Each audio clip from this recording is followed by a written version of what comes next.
진주시가 폐기물 소각장 건립을 추진 중인 가운데 소각장의 위치와 기존 매립장의 관리를 두고 시와 주민들이 엇갈린 주장을 하며 갈등을 빚고 있습니다. 하동군이 각종 귀농귀촌 정책과 혜택을 통해 인구 유입을 꾀하고 있습니다.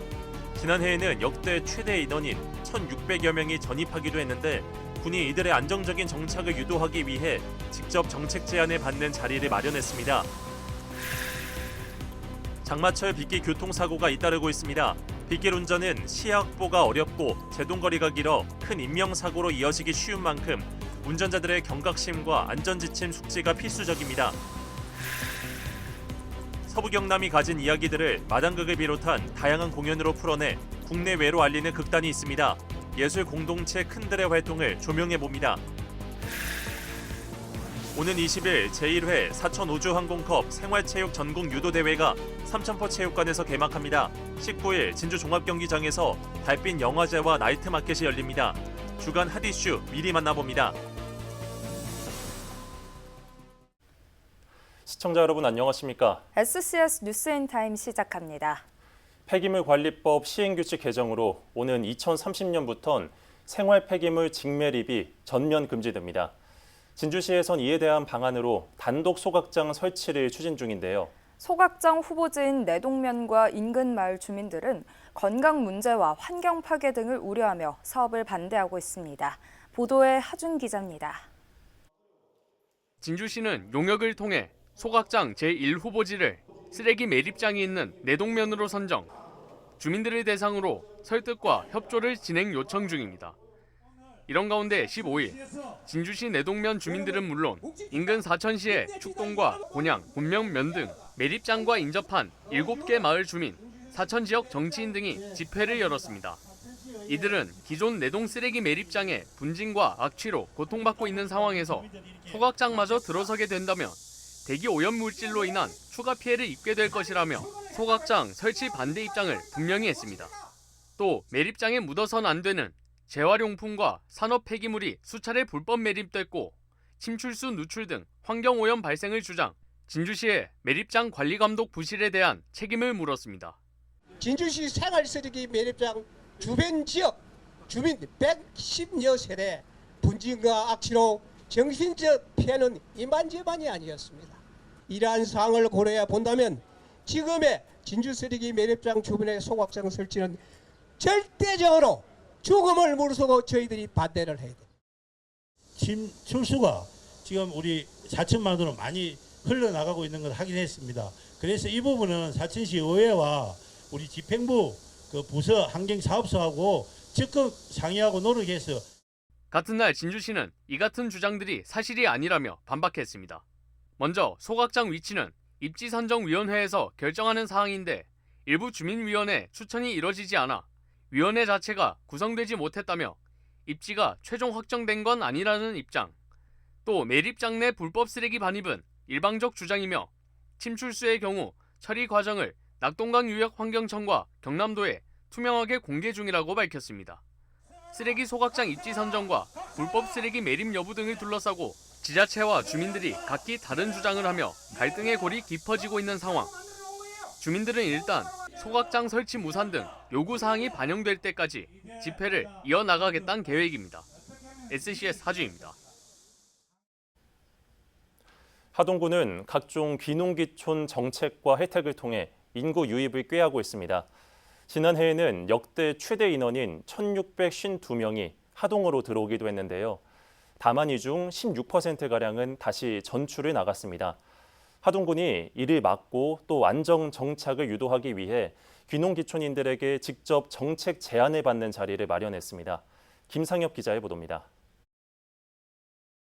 진주를 제외한 서부 경남 모든 지자체가 인구 소멸 위험 지역으로 분류됐습니다. 사천은 그나마 소멸 위험 진입 단계에 불과하지만 나머지 군 지역은 소멸 고위험군에 들었습니다. 인구 4만 명대를 간신히 이어오고 있는 하동군은 소멸 문제 대응을 위해 귀농귀촌에 주목했습니다. 각종 정책과 혜택을 제공해온 결과 지난 2020년부터는 매년 1,000명이 넘는 귀농귀촌인이 하동으로 전입해오고 있고 지난해에는 역대 최고 인원인 1,652명이 하동을 택했습니다. 하지만 아직 인구 감소 추세는 여전합니다. 특히 지난해 전입 온 1,600여 명 가운데 272명은 1년도 안 돼 다시 지역을 떠났습니다. 하동군 자체조사에 따르면 이들의 전출 사유 1위는 경제적 여건, 소득 문제였고 주거와 생활 여건이 뒤를 이었습니다. 하동군은 귀농귀촌인의 유출을 막고 안정 정착을 유도하기 위해 직접 이들의 이야기를 듣는 시간을 마련했습니다. 왜 나가는가를 저희가 조사해 보았는데 그중에 가장 큰 문제가 소득과 주거 문제였습니다. 저희가 그 소득과 주거 문제를 해결하고 귀농인들의 안정적 정착을 위해서 어떤 일을 할 수 있을까? 어떤 정책이 필요할까? 군청에 모인 40여 명의 귀농귀촌인들은 본인의 경험과 고충을 가감없이 쏟아냈습니다. 블루베리 이렇게 하우스를 지어야 되는데 이 블루베리 하우스를 짓는 거에는 지원 사업이 없으면은 올해는 일단 조금 너무 일단 자금도 그렇고 해서 내년으로 미루기에는 또 새가 따먹고 이런 조율이 잘 안 되더라고요. 제가 작년에도 말을 했는데. 농약병이 많이 들은 게 있어서 농약이 많이 들어가지고 그걸 어떻게 해야 되냐고 농협에도 가서 문의해보고 맨사무소에서 문의해보는데 알아볼게요 하고 그게 대답이 없다든지 안 받는다 하는 거예요. 또 실제로 생활하며 느낀 점을 토대로 정책을 제안하기도 했습니다. 센터에서 각 면 단위로 한 번씩 1년에 한 번 정도 지원을 나와 주셔가지고 사업 설명회를 한번 해주시면 정말로 반가운 삶이잖아, 그죠? 그럼 최소한 이런 가이드북이라도 진열해 놓는 게 아니고 가이드북을 어디 봉투에서 이어서 가져가도 본인의 소중한 경험을 다른 이들과 나누며 더 나은 정책을 위한 제안을 쏟아낸 귀농귀촌인들. 하동군은 이날 나온 고충과 제안을 내년도 정책에 반영한다는 방침입니다. SCS 김상엽입니다. 장마철에 조심할 게 한두 가지가 아니지만 특히 위험한 것이 빗길 교통사고입니다. 빗길 운전은 시야 확보가 어렵고 제동거리가 길어 큰 인명사고로 이어지기 쉬운데요. 김동엽 기자가 주의할 점들을 정리했습니다. 하얀 승용차가 인도 위까지 올라와 있습니다. 충격으로 바닥에 넘어진 것으로 추정되는 가로등과 내린 비의 양을 말해주듯 도로 노면 곳곳엔 빗물이 고인 모습도 보입니다. 지난 14일 진주시 내동면에서 발생한 빗길 교통사고 현장입니다. 이처럼 빗길은 눈길만큼이나 미끄러지기 쉽고 차량의 제동거리가 길어 교통사고가 많이 발생합니다. 경찰청에 따르면 빗길 운전의 치사율은 사고 100건당 2명, 맑은 날 치사율 1.3명을 훌쩍 뛰어넘습니다. 도로교통공단이 최근 발표한 지난 2019년부터 지난해까지 5년간 월별 빗길 교통사고 통계를 살펴보면 여름철인 6월에서 8월까지 발생한 빗길 교통사고는 2만 7천여 건으로 전체 빗길 교통사고의 41%를 차지했습니다. 이 중 7월은 연중 가장 많은 만여 건의 빗길 교통사고가 발생해 177명이 사망했습니다. 빗길 교통사고가 빈번하게 발생하는 주된 이유는 이른바 수막 현상 때문인데 물이 고여있는 노면을 고속으로 주행 시 타이어가 노면과 붙지 않아 수막 위로 떠올라 주행하게 되는 현상을 이릅니다. 순간적으로 핸들 조작이 어렵고 제동력이 상실돼 큰 사고로 이어지기 쉽습니다. 운전자의 방어 운전이 무엇보다 중요한 이유입니다. 타이어가 물 위에서 떠서 주행하게 되는 수막 현상을 방지하기 위해 낡은 타이어는 교체하시고요. 노면이 젖거나 비가 오는 날에는 20% 이상 감속과 폭우 등 소나기가 내리는 날에는 50% 이상 감속과 충분한 안전거리를 확보하셔야 합니다. 소방은 빗길 운전은 시야가 제한되고 노면이 미끄러운 만큼 안전요령 숙지와 감속 운행은 물론 차량 사전 점검 또한 당부했습니다. 빗길 안전사고를 예방하기 위해서는 제동장치, 와이퍼, 등화장치 등 차량 사전 점검을 주기적으로 실시해 주시고 앞차와의 간격을 평소보다 50% 이상으로 유지해 주셔야겠습니다. 또한 낮에도 항상 전조등을 켜는 등의 안전조치를 반드시 취해 주셔야 합니다. 기상청은 올해 저기압성 기류 순환 형성에 이은 수증기 유입 강화로 평년보다 많은 강수량을 예측하고 있습니다. 장마가 본격적으로 시작된 가운데 빗길 교통사고 예방을 위한 안전지침 숙지가 무엇보다 중요해 보입니다. SCS 김동엽입니다. 국립공원공단 한려해상 국립공원 사무소가 상갱이 서식지 보호를 위해 낚시객들의 주의를 당부했습니다.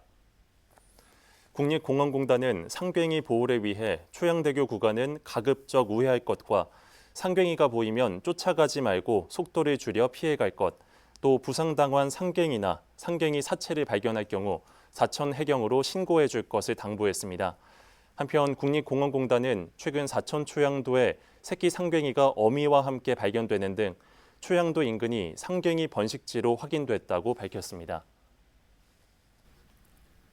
역사상 사람을 가장 많이 사망하게 한 동물은 무엇일까요? 바로 모기입니다. 여름 휴가철을 맞아 해외를 방문했다가 모기로부터 댕기열에 감염되는 사례가 늘고 있어 주의가 당부됩니다. 남경민 기자입니다.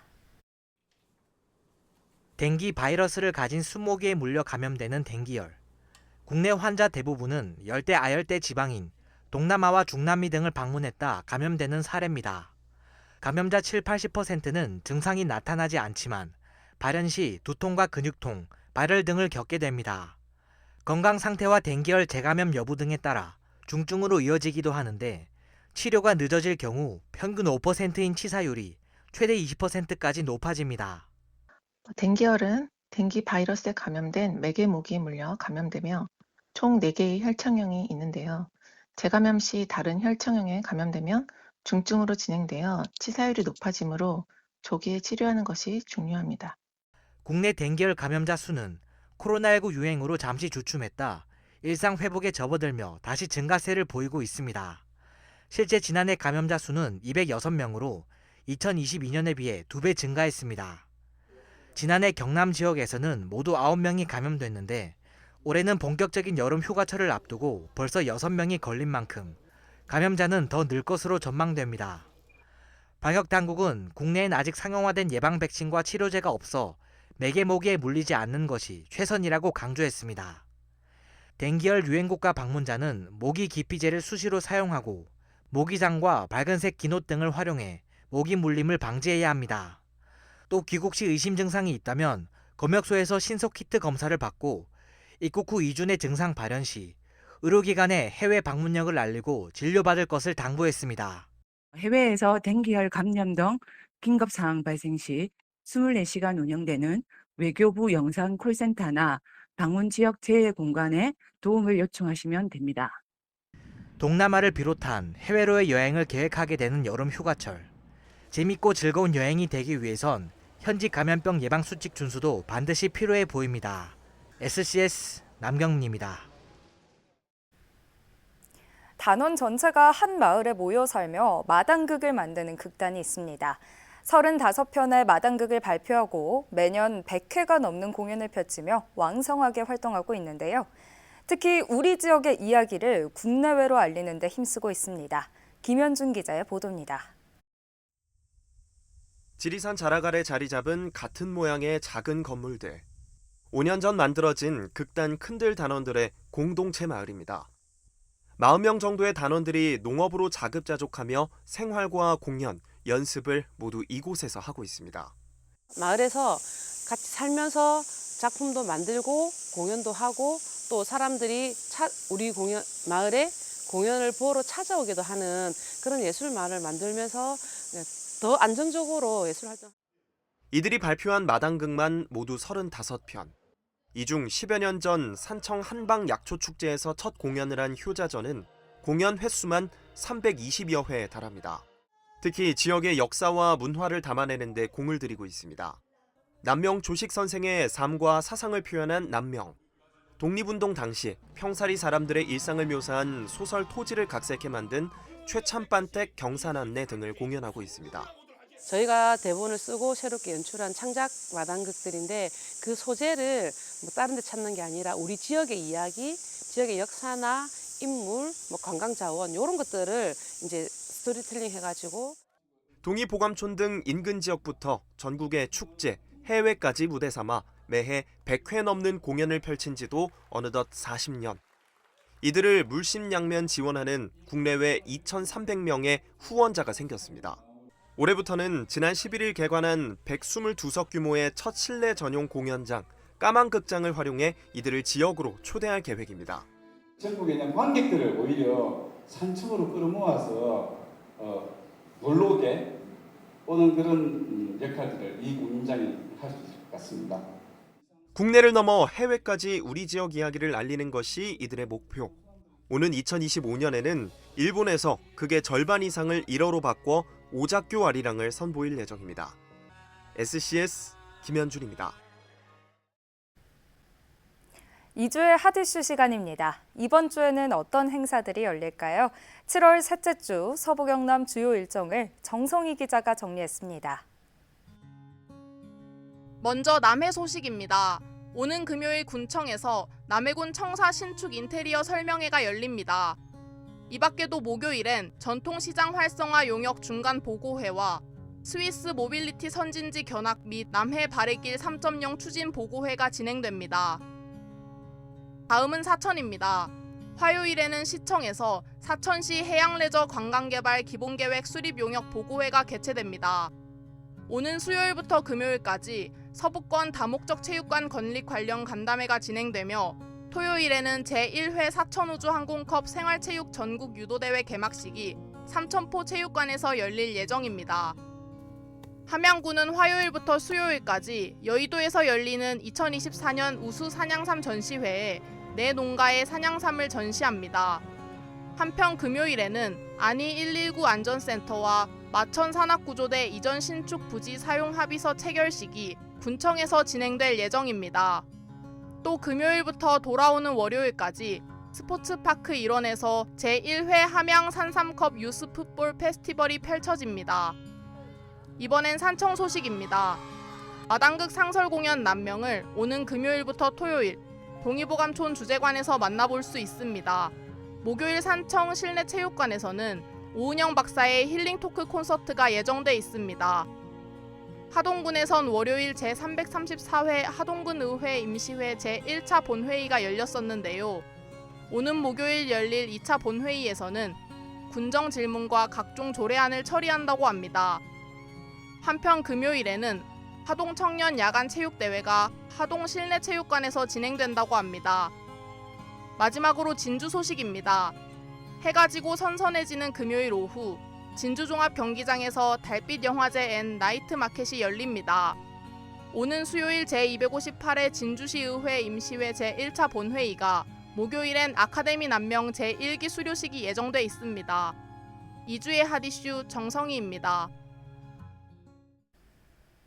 15일 제1차 본회의를 시작으로 하동군의회 제334회 임시회가 개회했습니다. 이번 임시회에서는 2024년도 제2회 추가경정 세입세출 예산안과 하동군 마을 공동급식 지원 조례안 등의 안건이 심의 의결될 예정입니다. 이날 본회의 이후 진행된 기획행정위에서는 하동군 보건의료원 관련 내용이 담긴 제4차 수시분 공유재산관리 계획안 안건이 원안 가결됐습니다. 해당 의안은 오는 18일 열리는 2차 본회의에서 의결될 예정입니다. 한편 이날 회의에는 국민의힘 소속 의원 5명이 후반기 원구성 당시와 마찬가지로 불출석했습니다.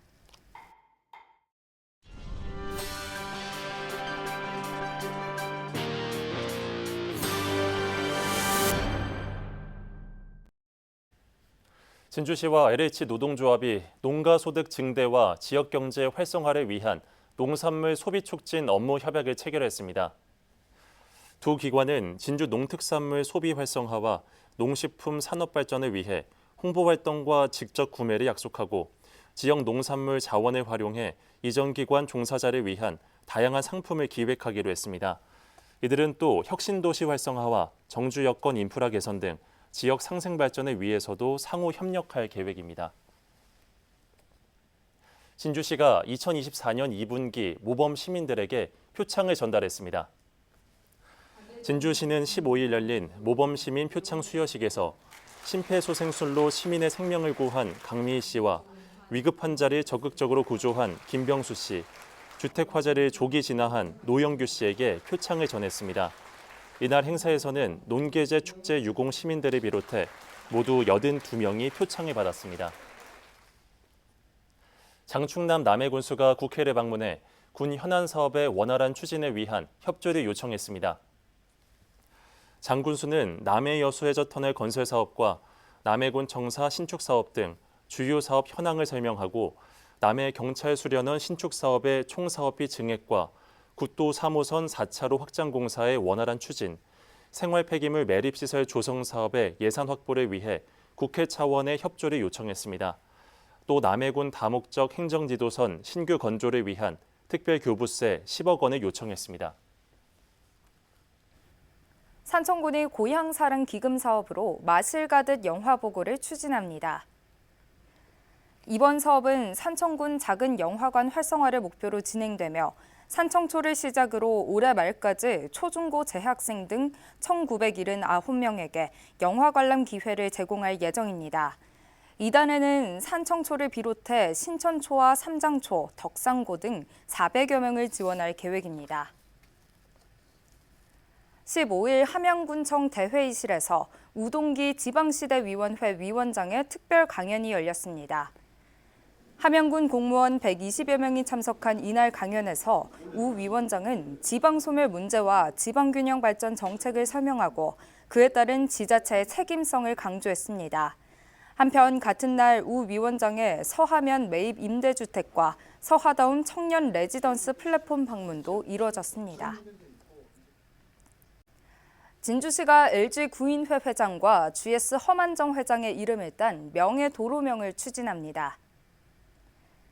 진주시는 두 회장의 생가가 있는 지수면 일원에 연암 구인회로와 효주 허만정로를 부여할 계획이라고 밝혔습니다.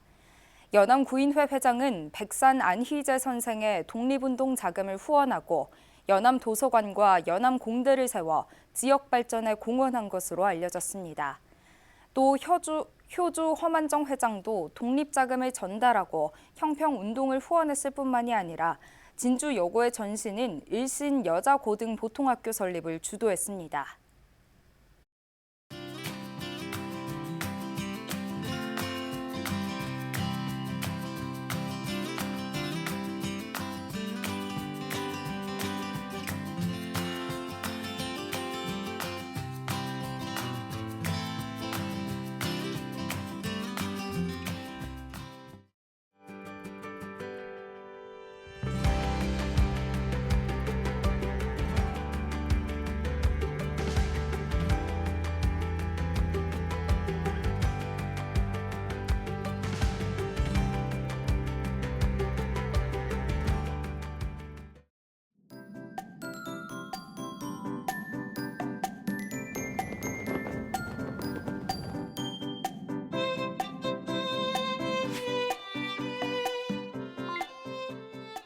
한 주간 날씨 전망부터 살펴보겠습니다. 서부 경남 지역 이번 주도 내내 흐린 하늘 보이고 비 소식이 있겠는데요. 계속된 장마 전선의 영향으로 비가 내렸다 그쳤다를 반복하겠습니다. 이어서 자세한 지역별 날씨 살펴보겠습니다. 사천, 하동, 산청, 함양은 종일 비가 내리겠고 진주와 남해는 오전까지 비가 내리다 오후에 그치겠습니다. 아침 최저 기온은 진주 23도, 하동 21도로 출발하겠고 한낮 기온은 27도에서 30도 분포 보이겠습니다. 전국적으로도 대부분 지역에 비 소식이 있는데요. 제주는 오후에 그치겠고 세종은 오전에 흐리다 오후부터 가끔씩 비가 오겠습니다. 아침 최저 기온은 세종 22도, 부산 23도로 출발하겠고 제주의 한낮 최고 기온은 31도 예상됩니다. 남해 동부 앞바다도 종일 비가 오겠는데요. 물결은 잔잔하겠고 바람은 약간 강하게 불겠습니다. 이어서 삼천포 기준 조석표 살펴보겠습니다. 물때는 새물, 만조 시각은 오후 5시 23분, 간조 시각은 밤 11시 27분 예상됩니다. 사천공항 날씨 정보입니다. 화요일 오전 9시 기준으로는 구름 많이 지나겠는데요. 우리 지역에서 서울 김포로 가는 첫 번째 항공편은 오전 11시 20분 예정돼 있습니다. 자세한 사항은 사천공항 홈페이지를 참고하시기 바랍니다. 이어서 삼천포 여객 운항 정보입니다. 제주도에서 삼천포로 오는 배는 오후 3시에 출발하겠습니다. 지금까지 기상정보였습니다. 저희가 준비한 소식은 여기까지입니다. 시청해주신 여러분 고맙습니다.